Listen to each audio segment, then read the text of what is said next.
Então, dando início aqui à nossa aula 8, dando continuidade que aos temas relacionados ao crescimento e desenvolvimento motor, eu vou trazer uma série de conceitos hoje que eles nos ajudam a entender um pouco melhor os diversos aspectos voltados ao desenvolvimento de habilidades, capacidades motoras e habilidades locomotoras que fazem parte ali da vivência de todos nós, seres humanos. Então, primeiro ponto que eu coloco aqui, eu trago um conceito que é muito importante e que tem relação com esse tema. Então, o que é aptidão física para você? Como você caracteriza essa terminologia? A aptidão física está relacionada diretamente com o crescimento e desenvolvimento motor. Justamente por questão de, se você tem aptidão física, com scores maiores ou menores, ou não tem, aptidão física arrojada para um determinado tipo de exercício, obviamente isso vai impactar no desenvolvimento e na aprendizagem de novas competências. Então, a aptidão física é um estado positivo de bem-estar, influenciado pela atividade física regular, pela constituição genética e pela adequação nutricional conforme ao seu biotipo, conforme a sua composição corporal. Então, se você faz exercício físico, se alimenta bem, tem uma composição genética específica com o seu corpo, minimamente você vai ter um conjunto de aptidão física. Conjunto de elementos que caracteriza a aptidão física. Então, se você se exercita, vivencia, se movimenta, os seus scores de aptidão física aparentemente serão superiores a de um indivíduo que não vivencia atividades físicas rotineiramente, vamos dizer assim. Então, a aptidão física é um elemento fundamental nesse nosso diálogo. Então, a aptidão física, que é o que nós vamos falar aqui, ela é relacionada à saúde do sujeito, a aptidão motora. Então, aptidão física relacionada à saúde e também a aptidão física relacionada à questão motora ou performance do sujeito. Então, existe um conjunto de variáveis que eu vou destacar nos próximos slides, voltado para a saúde, e também variáveis que estão relacionadas à própria aptidão motora do sujeito. Então, nós temos aqui um conjunto de tópicos relacionados à aptidão física relacionada à saúde desse sujeito. Temos aqui pontos relacionados à resistência aeróbia. Qual que é a resistência aeróbica que o sujeito tem ao realizar um tipo de atividade para desenvolver competências específicas? Nós temos aspectos da força muscular, resistência muscular, a própria flexibilidade articular do sujeito, a composição corporal. São variáveis, componentes relacionados à saúde do sujeito e que vão impactar diretamente no desenvolvimento e no crescimento motor desse indivíduo.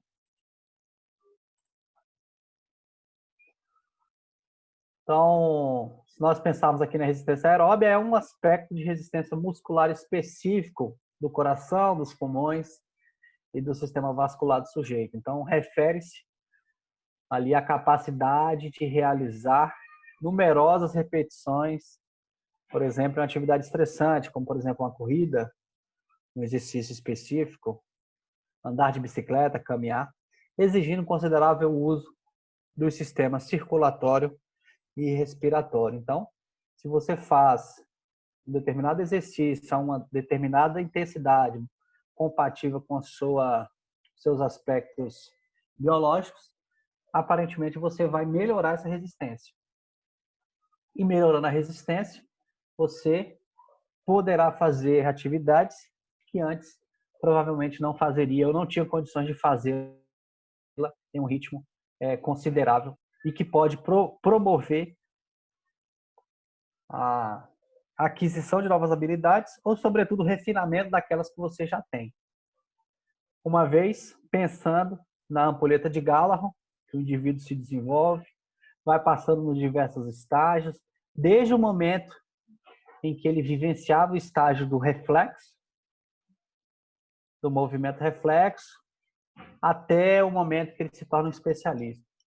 Quando eu digo especialista, somos todos nós que dominamos algum movimento de forma competente. Então, nós precisamos de resistência aeróbia. Então, temos aqui resistência aeróbia, tem relação com o consumo de oxigênio. Refere-se a uma maior quantidade, nesse caso aqui, ó, consumo máximo de oxigênio, VO2 máximo. Refere-se à maior quantidade de oxigênio que o indivíduo pode consumir durante o trabalho físico. Isso tem relação com o desenvolvimento do sujeito. Então, o VO2 máximo ele melhora nos homens entre 18 e 20 anos e nas mulheres ele cai ou nivela ali por volta dos 14, conforme aponta a literatura desde 2005, 2000, dos anos 2000. Fatores fisiológicos, fatores sociais acabam impactando no consumo de oxigênio e que impacta diretamente na resistência aeróbica do sujeito. Então, mulheres possuem cerca de 70% a 75% da capacidade dos homens no que diz respeito ao consumo de oxigênio. Então, homens acabam consumindo mais oxigênio que mulheres nesse aspecto. Então, a resistência aeróbica ela está ligeiramente relacionada a esse desenvolvimento. Então, os valores dos meninos são 10% a 15% maiores do que o das meninas por volta dos 10 anos. Então, eles têm uma resistência maior. Então, se nós pensarmos ali a potência aeróbica máxima, quando ela é medida pelo consumo máximo de oxigênio, ela é aceita universalmente como um índice de estado e das mudanças na aptidão física cardiovascular. Então, há especialistas que avaliam constantemente essa potência aeróbia. Obviamente não é objeto da nossa aula, eu estou comentando rapidamente. Entretanto, saiba que se você tem resistência, se você faz com que o seu aluno tenha alguma resistência, aumente essa resistência aeróbia, provavelmente ele estará ainda mais propenso a vivenciar os exercícios que você vai promover para ele. Então, temos as questões também voltadas para a força muscular, que é a capacidade de exercer uma força, um esforço mínimo, um esforço, no caso, um esforço máximo. As crianças brincando, então, diariamente, elas incrementam a força das pernas, justamente quando elas correm ou quando elas andam de bicicleta, por exemplo, ou quando brincam com outros colegas. Então, isso tem relação total com o crescimento e desenvolvimento do sujeito. Ok? Então, a força muscular. Outro ponto aqui também importante. Outro ponto importante aqui é a questão, por exemplo, isométrica, que é algo que ocorre justamente por conta da aquisição de habilidades, sobretudo de equilíbrio. Então, aqui nós temos aqui, ó, uma profissional, uma pessoa fazendo uma prancha em que ela aplica força sobre um objeto móvel. Então, ela está segurando aqui o chão, se apoiando no chão, né? Mas vejam bem aqui a grande questão, os vários movimentos que fazem parte desse processo.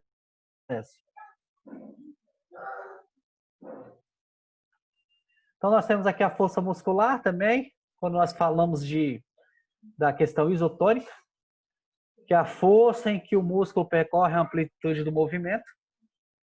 Aqui o cara está fazendo flexão de supino. Então, ele faz aqui um apontamento, né, uma força muscular de forma isotônica. Então, isso aqui tem relação também com a questão do desenvolvimento. Isocinética, que é uma contração do músculo e sua manutenção de amplitude. Então, isso aqui está relacionado à força muscular.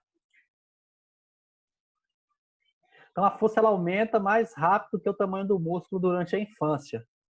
Thomas e Bauer já falavam isso em 2000, sugerindo uma inter-relação entre a força, a coordenação e a performance motora em criança. Então, ela tem muita força. Então, ter essa força muscular é essencial para a vivência, né, de um determinado exercício específico. Essa força nos ajuda a estimular essa criança a vivenciar um conjunto de atividades que vão dar maior mobilidade, que vão ajudá-la a desenvolver competências específicas ao longo ali do seu desenvolvimento. Então, ali de 3 a 6 anos, há uma diferença mínima entre os sexos.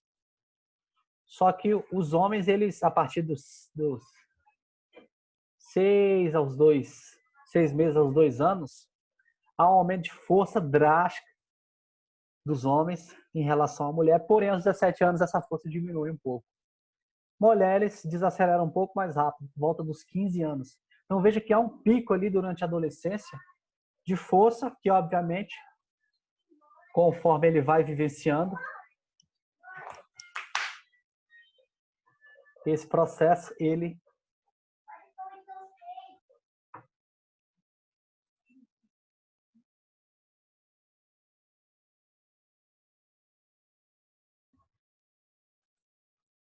então, uma vez que ele tem força muscular e vivencia atividades específicas, ele consegue, vamos dizer assim, ter potência para adquirir habilidades e competências a partir deste contexto de força muscular disponível. Então, há também uma rápida mudança do tamanho corporal correlacionada com a força e a variabilidade individual dos padrões de crescimento. Isso varia de pessoa para pessoa, é um processo imprevisível, apesar da literatura mostrar que nós seguimos uma questão de crescimento e desenvolvimento universal, porém isso vai variar de pessoa para pessoa.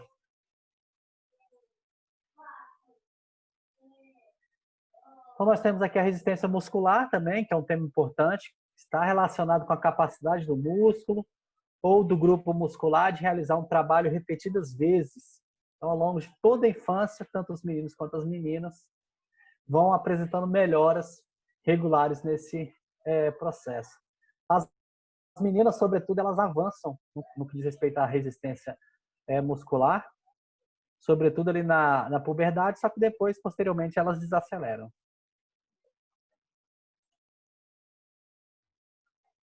Então, nós temos aqui um tópico chamado de resistência relativa, que refere-se ao nível de resistência da criança, de acordo com o seu peso corporal. Então, isso acaba impactando também o desenvolvimento de competências e aprendizado desse sujeito. Então, quando nós falamos também sobre a flexibilidade articular do sujeito, ela está relacionada à capacidade das várias articulações do corpo de realizar um movimento em toda a sua amplitude. Então, a flexibilidade ela melhora com a prática de vivências e de exercícios. E sabe-se que as meninas são mais flexíveis que os meninos no primeiro momento. Tá certo? Então, meninos mais velhos são menos flexíveis do que os meninos. Então, obviamente, a questão não é entrar na idade específica, mas sabe-se que as meninas elas são muito mais flexíveis que os meninos em determinado ponto da sua vida. Então, a flexibilidade articular, os níveis de atividade são o melhor guia para determinar a flexibilidade articular. Muito mais do que a própria idade da pessoa. Justamente porque a flexibilidade é muito específica, é um componente da aptidão física que precisa ser estimulado e, vamos dizer assim, treinado. Uma pessoa que tem uma idade específica, isso não significa que necessariamente ela terá uma flexibilidade proporcional à idade. Então, quantas pessoas aí não treinam artes marciais que têm ali 30, 40, 50 anos e que possuem uma flexibilidade teoricamente avantajada, justamente por conta da questão do treino e do estímulo. Também da composição corporal do sujeito, que é definida como a proporção entre a massa corporal magra e a massa corporal adiposa, gordura. Então, duas das medições de uma composição corporal usada com mais frequência em criança são as medições das dobras cutâneas e também o IMC, Índice de Massa Corporal. Então, são índices que são de forma recorrentemente utilizadas para fazemos a avaliação da composição corporal de crianças e adultos. Então, aqui eu tenho um exemplo de medição que ocorre na região ali do tríceps, na região subescapular, também na panturrilha. Homens e mulheres possuem uma forma específica de fazer essa aferição, nesse caso aqui é uma mulher, que está tendo as suas dobras avaliadas, mensuradas, ou melhor dizendo. E temos também aqui o IMC. Hoje existem muitos recursos na internet que te ajudam também a fazer o cálculo do IMC, mas o IMC é calculado a partir das medições de altura e do peso. Tá certo? Então seria a massa dividida sobre o peso, perdão, altura vezes altura. Eu vou lá, faço altura vezes altura e pego a massa e divido por esse resultado.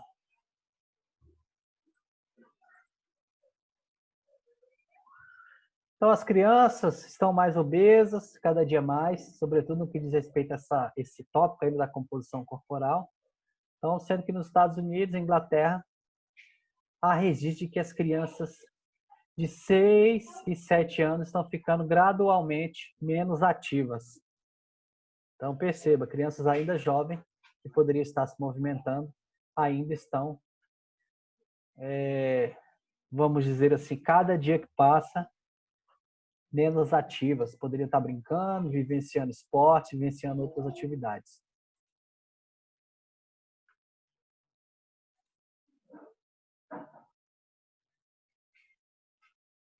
Então, ainda sobre a questão corporal, composição corporal, então níveis de atividade mais baixos resultam em aumentos de porcentagem de gordura.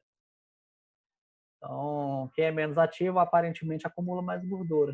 Níveis mais altos de exercícios, de atividades, de vivências, ajudam a pessoa a adquirir competências, habilidades motoras, refinar aquelas que já possui, bem como diminuir os níveis de gordura no corpo. Então, isso é bastante interessante. Há também a literatura que já mostrou o treinamento físico para criança. Ele é importante. Entretanto, cabe um alerta para nós percebermos a questão do alto rendimento, em que medida ele é interessante para a criança. Então, há países que o alto rendimento ele é comumente utilizado. Entretanto, é importante a gente pensar que o potencial da capacidade de treinamento mensurável em crianças, na pré-puberdade, ainda precisa ser avaliado, documentado de forma conclusiva, para sabermos de fato quais são os reais efeitos. Então, os dados mostram, obviamente, tem estudos sendo feitos de forma rotineira, que nos levam a concluir que as crianças não respondem como previsto a um treinamento aeróbio de alta intensidade. É importante nós pensarmos nesses aspectos também. Temos treinamento físico, de aptidão física voltado para criança. Então, um treinamento muito intenso, treinamento de alto rendimento. Parte dessa literatura mostra que isso pode comprometer, em algum aspecto, o crescimento dessa criança. As placas de crescimento epifisárias. Então, o osso ali ele acaba sendo comprometido.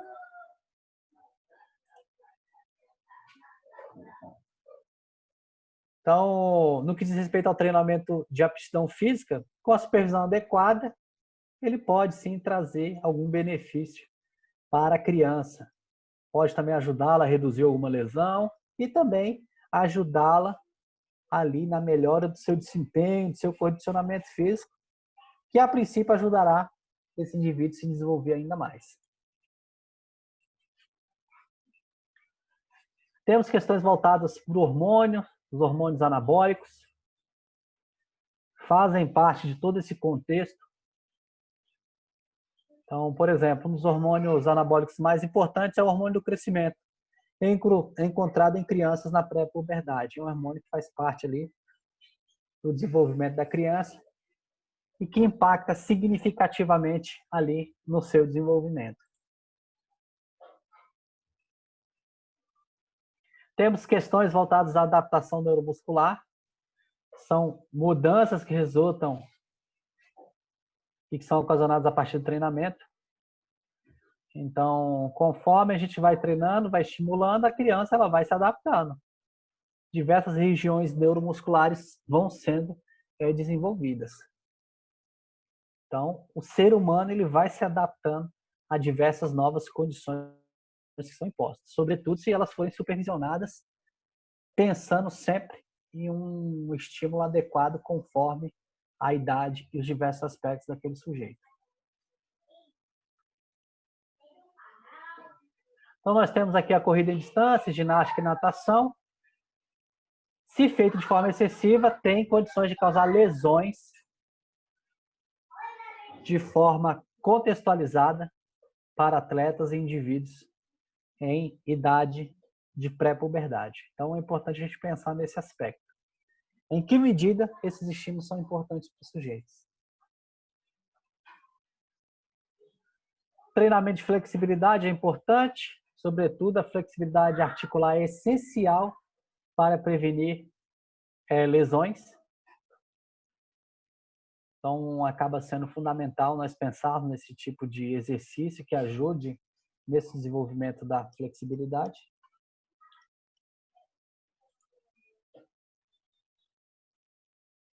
Então, com frequência, as crianças exigem graus reduzidos de flexibilidade articular, sobretudo durante o estirão do crescimento. Então, há um momento ali que as crianças elas vivem um estirão, no início da adolescência, no momento pré-puberdade,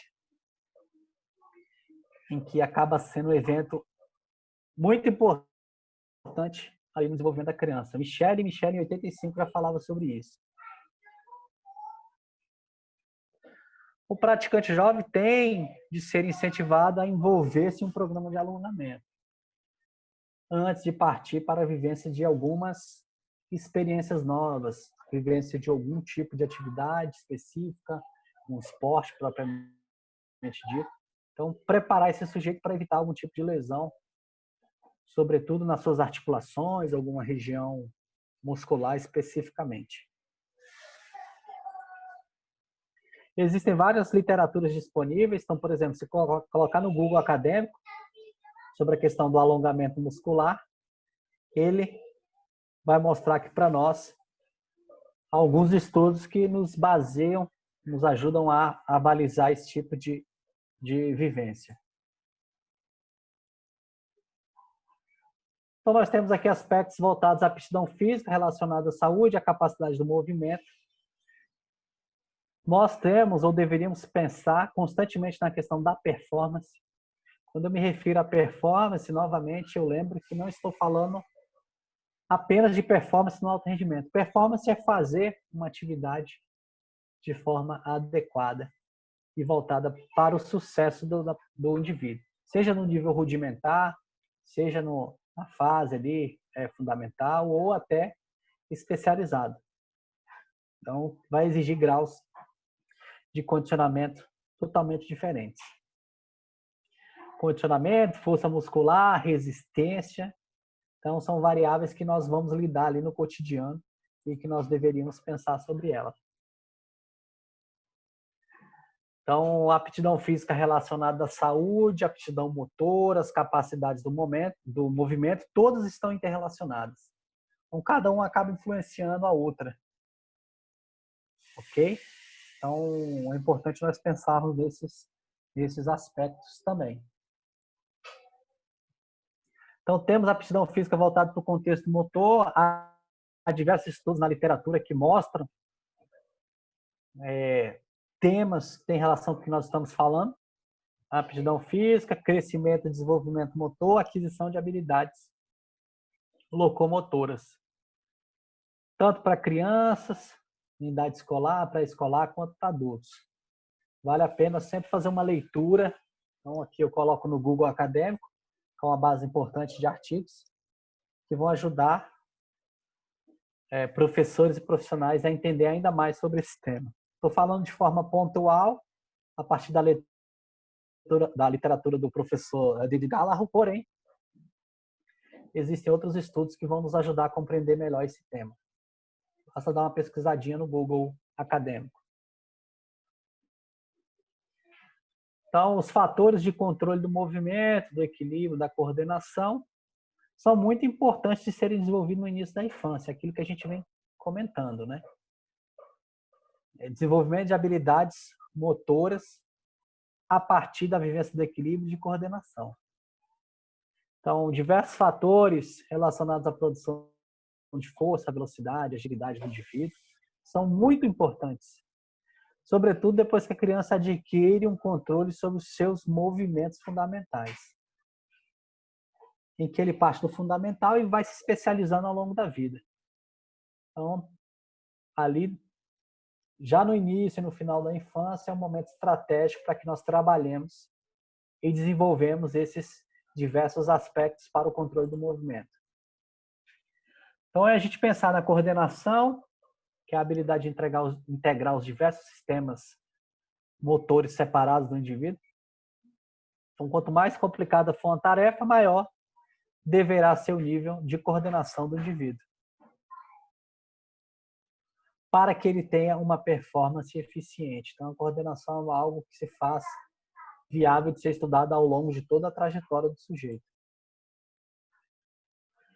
O movimento coordenado exige, sim, uma integração dos diversos sistemas, sobretudo sistema sensorial e motor, para que nós cheguemos a um padrão harmonioso e que seja de fato congruente.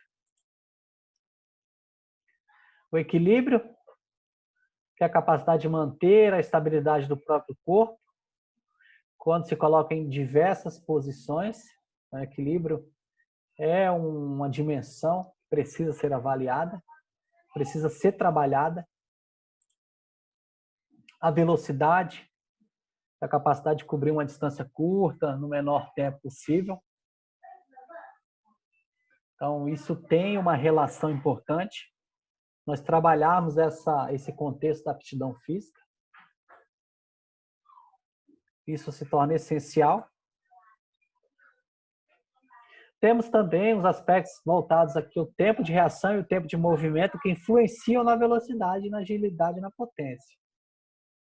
Então, são aspectos que precisam ser trabalhados com nossos alunos, que vão influenciar no crescimento e no desenvolvimento motor. Esses aspectos tendem a avançar de modo linear durante a infância, mas depois a gente precisa treiná-lo para que as melhorias continuem acontecendo. Temos a questão da agilidade também, que é a capacidade de mudar a direção do corpo de modo rápido e preciso. Percebam a quantidade de aspectos relacionados à aptidão física, saúde, capacidade do movimento que nós estamos dialogando. São variáveis que você vai lidar no seu cotidiano ao oferecer intervenções para os alunos nesse contexto do crescimento e desenvolvimento motor. Então, uma variedade de corridas, exercícios de agilidade tem sido utilizada no contexto diário para desenvolver pessoas. Então, Torkson e colaboradores, lá em 2003, observaram que a performance e a agilidade da geração mais recente, tanto em meninos quanto em meninas, aparentemente declinou, se nós compararmos com as crianças das últimas décadas.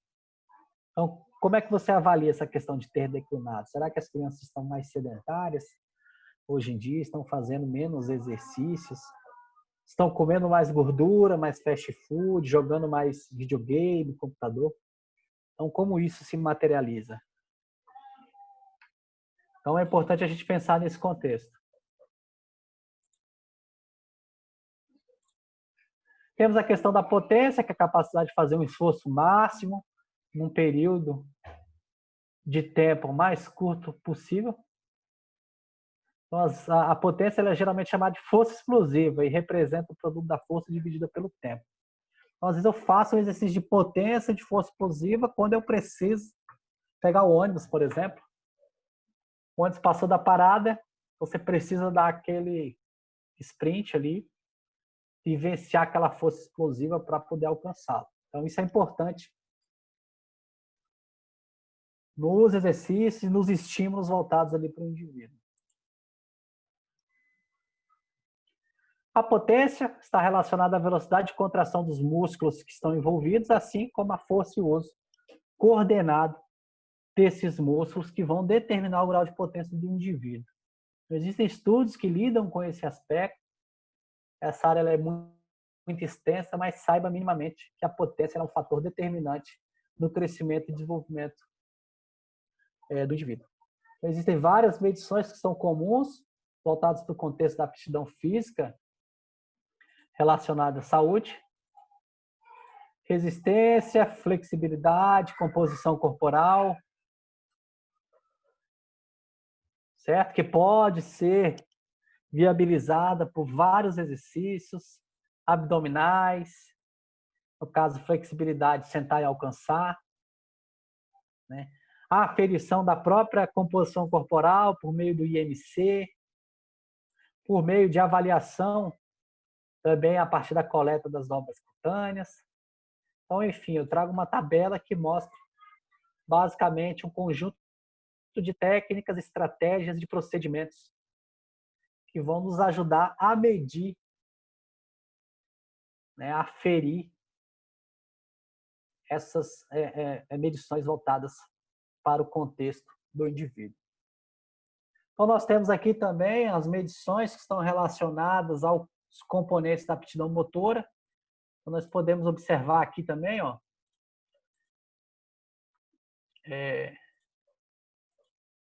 formas de avaliar a coordenação. Então, por exemplo, pular corda, saltitar, fazer skipping, driblar.